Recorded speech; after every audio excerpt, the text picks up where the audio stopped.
আজি আছিল মাতৃ দিৱস আৰু মই এগৰাকী মাতৃ সকলোকে মাতৃ দিৱসৰ শুভেচ্ছা জনাইছোঁ দেৰিকৈ হ'লেও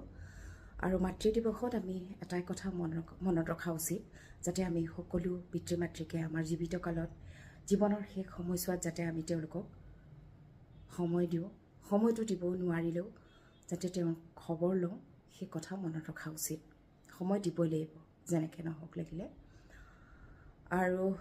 এনে সময়তে এটা অত্যন্ত দুখৰ খবৰ আহিছে গুৱাহাটী মহানগৰীত এগৰাকী মাতৃয়ে হত্যা কৰিলে এটি সন্তানক বৰ মৰ্মান্তিক বৈশিষ্ট্য মানে ঠিক বেলতলাৰ সেইখিনিতে এই খবৰটো আহিছে বেলতলাৰ জংঘল এৰিয়াত সেই মৃতদেহটো পোৱা গৈছে তাকো কি এটা ট্ৰলিৰ ভিতৰত তাক সোমাই ৰখা আছিল শিশুটিৰ বয়স আছিল 10 বছৰ ইমান দুখ লগা ঘটনা আচলতে এই কথা শুনাও পাপ বুলি মই ভাবোঁ ইমান দুখ লাগিছে ঘটনাটো শুনি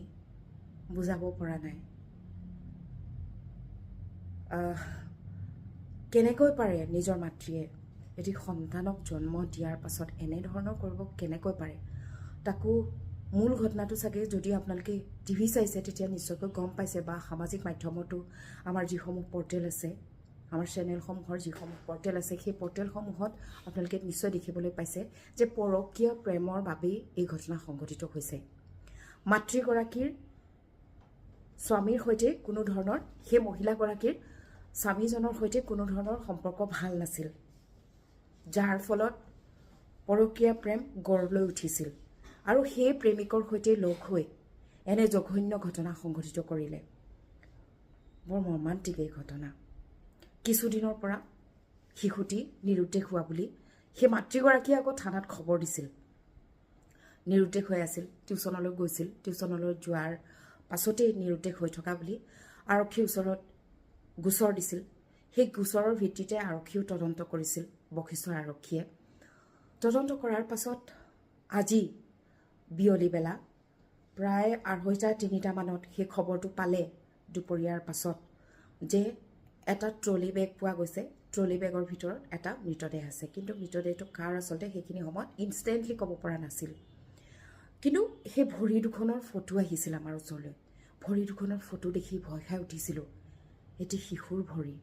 ল'ৰা নে ছোৱালী তাৰ পাছত যেতিয়া আৰক্ষীয়ে গোটেইখিনি পৰৱৰ্তী সময়ত প্ৰাথমিক তদন্ত কৰিলে গোটেই উৰহী গছৰ ওলাই পৰিল সেই কলংকিত মাতৃগৰাকীক ইতিমধ্যে আৰক্ষীয়ে গ্ৰেপ্তাৰ কৰিছে আৰু লগতে যিগৰাকী পৰকীয় প্ৰেমিক আছে সেইগৰাকীকো সেইজনকো সেইটোকো আচলতে তেওঁলোকক এই মুহূৰ্তত তেওঁলোক বুলিও ক'ব মন যোৱা নাই সিহঁতক আৰক্ষীয়ে গ্ৰেপ্তাৰ কৰিছে দুইটাকে আৰক্ষীয়ে গ্ৰেপ্তাৰ কৰিছে আৰু গ্ৰেপ্তাৰ কৰি ইতিমধ্যে তদন্ত আৰম্ভ কৰিছে পৰকীয়া প্ৰেম কৰ যি কৰ কৰি থাক কিন্তু ল'ৰাটিৰ কি দুখ আছিল তোমালোকেইতো জন্ম দিছিলা তুমিয়েইতো মাতৃ আজি মাতৃ দিৱস এই দিৱসৰ দিনটোত মাতৃ দিৱসৰ কোনো দিন নাথাকে মাতৃক পুজিবলৈ কোনো দিন নাথাকে কিন্তু ইমান ব্যস্ততাপূৰ্ণ আমাৰ জীৱন সেই জীৱনৰ মাজত এটা দিনটো আমি পাইছোঁ সেই দিনটোতো আমি এনেধৰণৰ খবৰবোৰেৰে আমাৰ মগজু ভৰি থাকে এই কথাবোৰে বহু সময়ত মনোকষ্ট দিয়ে আমি বাতৰিৰ সৈতে লাগি থকা মানুহ গতিকে এনেবোৰ খবৰ আমাৰ সন্মুখলৈ অহাটো স্বাভাৱিক কিন্তু এই খবৰবোৰেও বুকু দহি যায় আমাৰ কাৰণ আমিও মাতৃ গতিকে প্ৰতিগৰাকী মাতৃ আহকচোন আমি সচেতন হওঁ স্পৰ্শকাতৰ হওঁ আমি সকলোকে মৰমৰ আৱৰণেৰে আমি ধৰি ৰাখোঁ মৰমেৰে আমি ধৰি ৰাখোঁ সকলোকে সকলো ভালে থাকক সকলো কুশলে থাকক মৰমবোৰ সদায় সকলোৰে মাজত থাকক তাকে কামনা কৰি পুনৰবাৰ আপোনালোকলৈ মাতৃ দিৱসৰ শুভেচ্ছা জনালোঁ